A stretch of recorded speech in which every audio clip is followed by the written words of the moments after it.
Bismillahirrahmanirrahim. Assalamualaikum. Jangan lupa like, comment, and subscribe. Bye.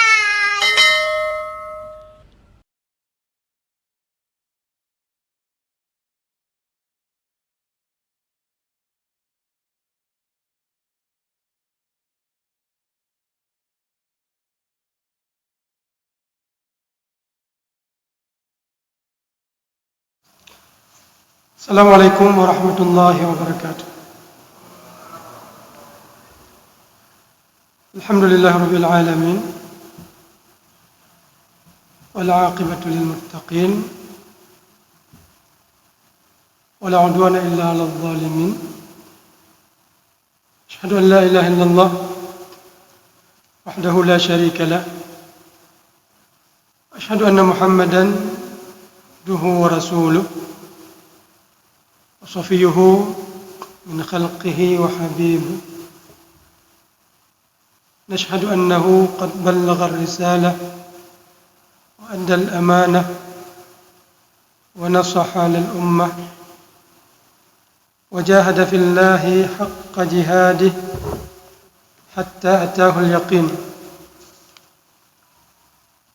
وتركنا على المحجة البيضاء ليلها كنهارها لا يزيغ عنها إلا هالك اللهم اجمعنا به كما آمنا به ولم نره وارزقنا حوضه واسقنا من يده الشريفة شربة لا نظمأ بعدها أبدا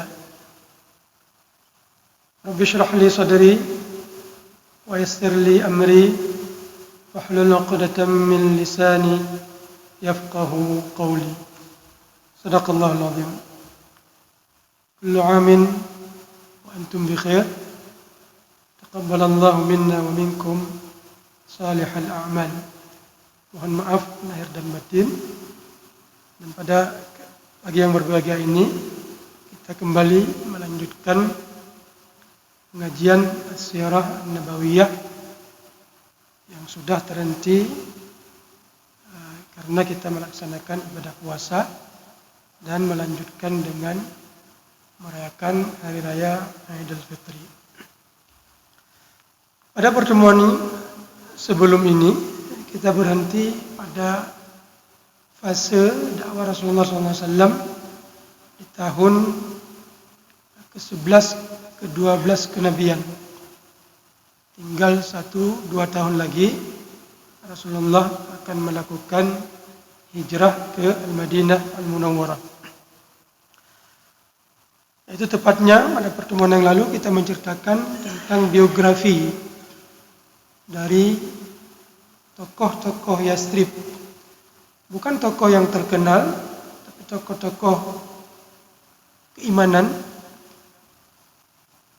yang disebabkan oleh mereka maka penduduk Yathrib nanti memeluk agama Islam. Itu sebanyak 6 orang tokoh yang masuk Islam pada tahun ke-11 kenabian. Itu di antara mereka adalah As'ad bin Zurarah, kemudian Jabir bin Abdullah, kemudian Auf bin Harith, kemudian Rafi' bin Malik, kemudian Qutbah. Nama-nama yang kita sebutkan ini bukan tokoh-tokoh terkenal, nggak seperti Abu Bakar Siddiq, nggak seperti Umar bin Khattab, tapi mereka punya jasa yang besar untuk keislaman penduduk Madinah. Kemudian Uqbah bin Amir yang sejumlah 6 orang. Maka di antara mereka ada yang umurnya rata-rata cepat meninggal, seperti As'ad bin Zurarah yang meninggal sebelum perang Badar bahkan. Kemudian ada nanti yang meninggal di perang Uhud. Ada juga yang meninggal nanti di masa pemerintahan Utsman bin Affan. Tapi secara umum mereka tidak diberi umur panjang seperti sahabat-sahabat yang terkenal yang lain. Kemudian pada tahun ke-12 kenabian, berkat dari 6 tokoh tadi yang masuk Islam di tahun ke-11. Mereka pulang ke Madinah dan berdakwah secara kecil-kecilan untuk penduduk Madinah, sehingga pada tahun ke depan, tahun ke-12, datang ke Mekah Al-Mukarramah berjumlah 12 orang. 6 orang berubah menjadi 12 orang. Itu yang datang ke Mekah. Belum lagi yang masih tersisa di Madinah. Tentu saja lebih dari 12 orang. Yang datang pada tahun ke-12 kenabian, jumlah mereka 12 orang. Dan pada kedatangan mereka kali ini, selain dari jumlah 6 orang yang lalu, ada 1 orang yang tidak hadir, itu Jabir bin Abdullah. Jadi 5 orang yang masuk Islam pada tahun yang lalu, ditambah dengan sebagian yang lain yang baru saja masuk Islam, maka jumlah mereka 16 orang. Datang ketemu lagi. Kapan? Di waktu yang sama seperti tahun yang lalu, yaitu pada musim haji, bulan Dzulqa'dah dan Dzulhijjah. Dan pada kali ini pertemuan mereka lebih serius dengan Rasulullah SAW dibanding dengan pertemuan yang lalu. Pertemuan yang lalu sekedar menyatakan diri masuk Islam. Tapi pada pertemuan kali ini adalah tidak hanya sekedar masuk Islam bagi tokoh-tokoh baru, tapi Rasulullah melakukan perjanjian yang disebut dengan Bai'ah Al-Aqabah Al-Ula, atau disebut dengan Bai'atun Nisa. Kenapa disebut dengan Bai'ah Al-Aqabah? Aqabah adalah sebuah tempat yang ada di Mina. Maka terjadi bai'at itu di tempat itu, maka disebut dengan Bai'ah Al-Aqabah. Kenapa disebut Al-Ula? Karena tahun depannya, itu tahun ke-13, sekitar bulan Dzulqa'dah juga, musim haji, Dzulqa'dah, Dzulhijjah, Muharram, Safar, Rabiul Awal. Sekitar 5 bulan sebelum Nabi hijrah, tahun ke-13. Nabi hijrah di Rabiul Awal sudah memasuki tahun ke-14. Tapi hitung-hitungannya, kita ditanyakan berapa jumlah tahun Nabi berdakwah di Mekah, kita cenderung menjawab 13 tahun. Tapi sudah memasuki tahun ke-14. Tapi kalau kita genapkan secara bulan, genap 13 tahun pas, enggak lebih. Kenapa? Karena dalam satu riwayat Rasulullah SAW diutus menjadi nabi itu di bulan Rabiul Awal, di tahun pertama kenabian, tapi di bulan Rabiul Awal, bukan di bulan Muharramnya. Berarti hijrah beliau di bulan Rabiul Awal, berarti genap 13 tahun.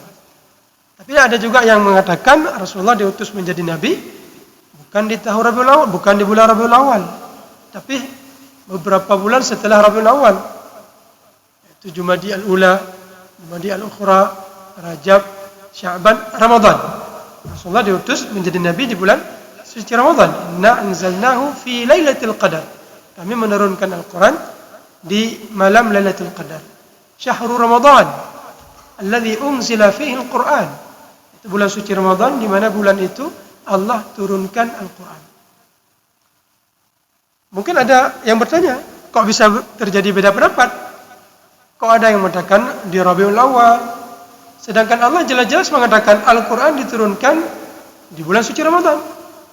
Kok ada yang mengatakan Rasulullah diangkat menjadi nabi di bulan Rabiul Awal sebelum Ramadan? Jawabannya adalah maksud Al-Quran ini bagi yang mengatakan Allah mengutus Nabi Muhammad di bulan Rabiul Awal sebelum Ramadan. Maksud Allah mengatakan Al-Quran diturunkan di bulan suci Ramadan, itu diturunkan di Lauhil Mahfuz. Jadi di Lauhil Mahfuz Allah menurunkan Al-Quran itu di bulan suci Ramadan. Kemudian secara berangsur-angsur Allah turunkan ke Nabi Muhammad SAW. Itu berawal dari bulan Rabiul Awal dan selanjutnya sampai bulan Ramadan dan seterusnya. Nah, itu jawaban bagi orang yang mengatakan bahwa Rasulullah diutus atau diangkat menjadi Nabi sebelum bulan Ramadan, yaitu di bulan Rabiul Awal. Kembali kepada Bai'ah Al-Aqabah Al-Ula. Tadi disebut Al-Aqabah karena tempat terjadi bai'ah namanya Aqabah. Al-Ula karena ini bai'ah perdana, bai'ah pertama yang terjadi dan nanti tahun ke depan akan terjadi di tempat yang sama juga. Nah, disebut dengan bai'ah Al-Aqabah Ats-Tsaniyah. Kenapa disebut dengan bai'atu An-Nisa? Jadi bai'ah Al-Aqabah ini juga disebut dengan bai'ah An-Nisa karena nanti pada saat terjadi perjanjian Hudaybiyah di tahun ke-6 Hijriah dalam kondisi damai antara Rasulullah dan masyarakat Quraisy, kafir Quraisy, datang sekelompok perempuan hijrah ke Al-Madinah Al-Munawwarah, perempuan. Dan perempuan ini tidak tergolong dalam perjanjian. Kenapa tidak tergolong dalam perjanjian? Karena nanti pada tahun ke-6 Rasulullah berjanji dengan masyarakat Quraisy. Ada satu poin yang sangat menyedihkan. Yaitu di antara butir perjanjian yang 4. Yang pertama adalah tidak ada peperangan antara kaum muslimin dan masyarakat Quraisy selama 10 tahun. Sekiranya masyarakat Quraisy bersabar menunggu 10 tahun ini, maka dalam 10 tahun ini, sebelum 10 tahun, Rasulullah sudah wafat. Karena Rasulullah wafat di tahun ke-11 Hijriah. Sedangkan perjanjian ini terjadi pada tahun ke-6. Ya. Perjanjiannya adalah 10 tahun tidak ada terjadi peperangan. Cuma karena masyarakat Quraisy belum 2 tahun sudah melanggar perjanjian. Maka akhirnya Rasulullah memanfaatkan momen itu untuk melakukan Fathu Mekah yang terjadi pada tahun ke-8 Hijriah. Kemudian yang kedua, siapa yang ingin berkoalisi dengan Rasulullah dari kalangan masyarakat Arab, silakan. Kemudian siapa yang ingin berkoalisi dengan masyarakat Quraisy juga dipersilakan. Dalam hal ini Bani Bakar berkoalisi dengan Quraisy. Khuza'ah berkoalisi dengan Rasulullah SAW. Kemudian Rasulullah dilarang masuk ke Mekah tahun itu. Ini tidak terlalu menyedihkan, sedih. Karena sudah membawa onta, membawa kambing untuk melakukan umrah, untuk disembelih.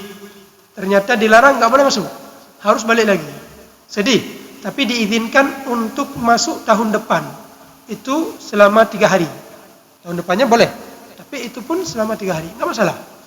Tapi yang poin yang terakhir ini yang sangat menyedihkan. Apa? Kalau ada orang Islam yang murtad, maka Muhammad Rasulullah nggak berhak menarik mereka kembali kepada Islam.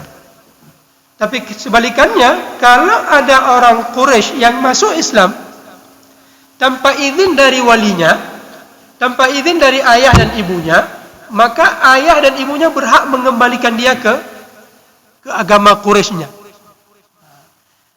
Dalam waktu bersamaan setelah ditandatangani, anak seorang yang bernama Suhail bin Amru. Suhail bin Amru ini tokoh dari masyarakat Quraisy yang berperan menandatangani perjanjian itu dengan Nabi sallallahu alaihi wasallam. Waktu itu beliau belum masuk Islam, nanti beliau masuk Islam. Suhail bin Amru. Setelah ditandatangani, anaknya yang namanya Abu Jandal. Bukan Abu Janda, Abu Jandal. Seketika itu masuk Islam. Ini baru saja kita tandatangani.